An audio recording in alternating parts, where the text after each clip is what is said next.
Betsy Kehoe from Keller Realty. I'm here with Randy and Travis, the owners of the Bolton Bean restaurant in Bolton. Hi, thanks for meeting with me. You're welcome. Betsy, Thank you guys. Oh, doing great. Thank you so much. So tell us a little bit about your restaurant and how it came to be. Yeah. Go ahead. All right. So basically, Randy and I both went to school for business management. I'm 2 years older than he is. So my dad bought the property about 5 years ago, the whole property, and it needed some rehabilitation. So I got out of school, I job hopped for a little bit, and my dad said, you know, I need your help. And so I quit my job and I started working here.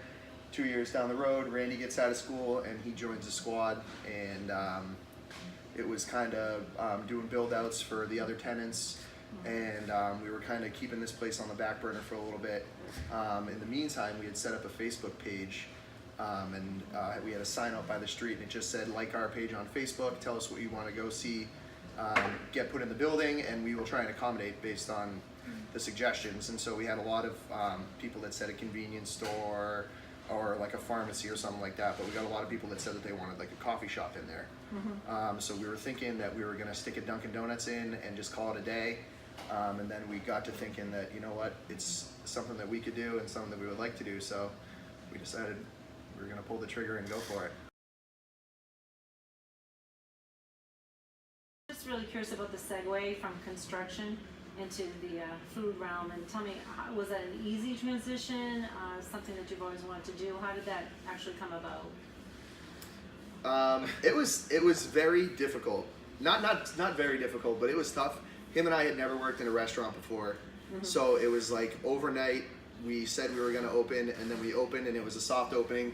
I think we had like maybe 20 or 25 people come in the first day, and him and I had no idea what we were doing. We hired a bunch of girls who luckily had some sort of idea of what was going on, and they taught us so much over the past couple of years. And then him and I have always made a good team, so kind of just like bouncing ideas off each other and learning. Okay, this beautiful table, tell me the story behind this. So this table used to be the old sign that was hanging out in front of the building. And my dad took it down, our dad took it down, and he didn't know exactly what he wanted to do with it. So Randy and I moved it around the building probably like 500 times, and it is a very heavy sign. And so we were getting sick of it. We were getting ready to light it on fire. And then finally my dad was like, you know what, we should throw that in the coffee shop and make it the coffee table. And Randy and I were like, that is a very good idea. So credit to him on that. But that's how it came to be, right? Yeah. Well, Dad was the start of everything, pretty much. Which is nice. Yeah. Keep it in the family. Exactly. Tell us a little bit about your menu. So we have a little bit of diversity, but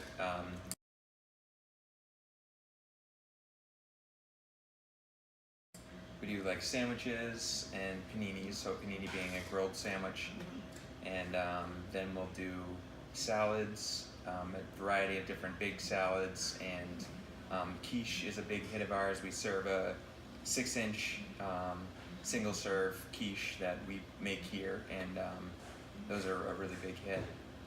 And then for our drink menu, we have a lot of different coffee and tea options, and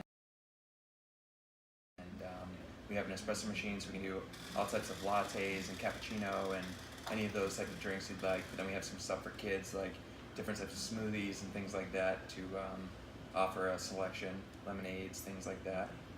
Oh, that's nice. Do you have a favorite drink or dish that you guys like to make? I'd say my favorite drinks are probably lattes because, you know, it's visually appealing and you like what you see and it tastes better, and so we can put cool designs and things like that you know, that's always a cool thing, and especially with our cafe, you come for the experience, a part of it, and so putting out a latte with a really nice design on it, you feel like proud of the drink, you know what I mean? And, sure. Compared to just grab a quick coffee, fill it, cap it, and send it out. You It's know a work of art, right? Exactly.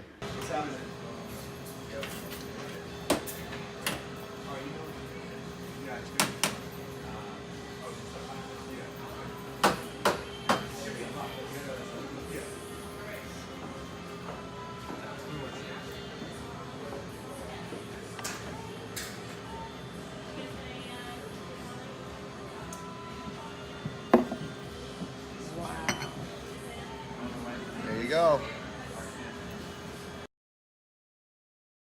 Oh, that's great. Do you do any type of light catering?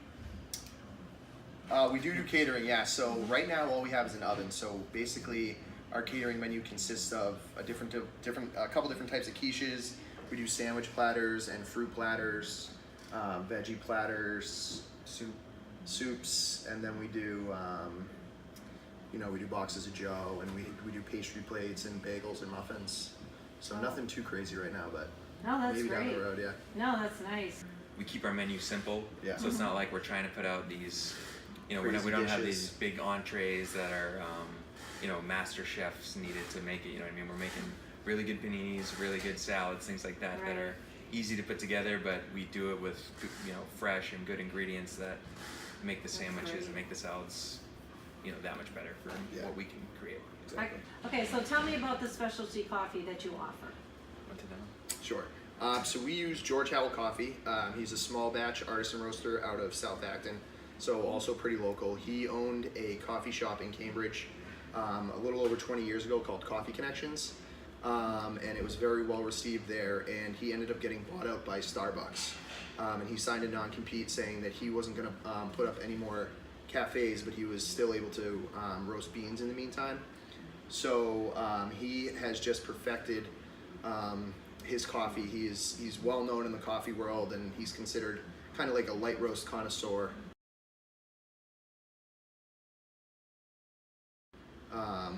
And so now actually the 20 years is over, so he's got a couple cafes in Boston, but we have people that come in off the street and just see the sign George Howell, and they're happy that we serve it. And it's funny because we don't even advertise it, but as soon as they walk in, they're like, oh my God, George Howell coffee. That's So great. cool, yeah. So do you have any kind of entertainment here?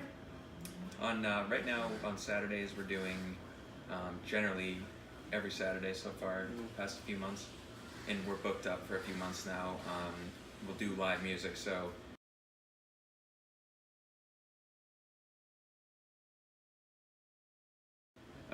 last Saturday was just a single guy with his guitar, but before that we had there was 14 different Neshoba high school students that they each got a little 20-minute block, and throughout the day they were all able to perform a few songs of their own or cover songs or things like that, and kind of have their first real audience. So that was cool for them. And That's cool, like the cool. old days, little coffee shops. That's awesome. yeah, so cool. that's our entertainment right now. And then in the background here we do another kind of form of entertainment is we do a different artist of the month. So different local artists also get to kind of have a shot at displaying their art, a lot of them for the first time, and it's just a good way to get their art out and things like that. Oh, it's nice how you remained loyal to the locals. That's Yeah. really, really special. So what is your contact information? What is your address again? So the building is 626 Main Street, and our contact info, the phone number is 978-634-1188. And then our email is just boltonbean@gmail.com. So super easy. And you can then, find us on yeah, Facebook yeah. and Instagram at Bolton Bean. Yeah. Oh, that's great. And I do want to mention too that they have free Wi-Fi. Very, very important. Fast Yeah, Wi-Fi. very, very fast Wi-Fi, not just Wi-Fi, fast Wi-Fi. Congratulations. So glad that you're doing really well here. Thank you. Well, thanks so much for meeting with me. I really appreciate your time, Thank and you, I guys. just love it here. I know you will too.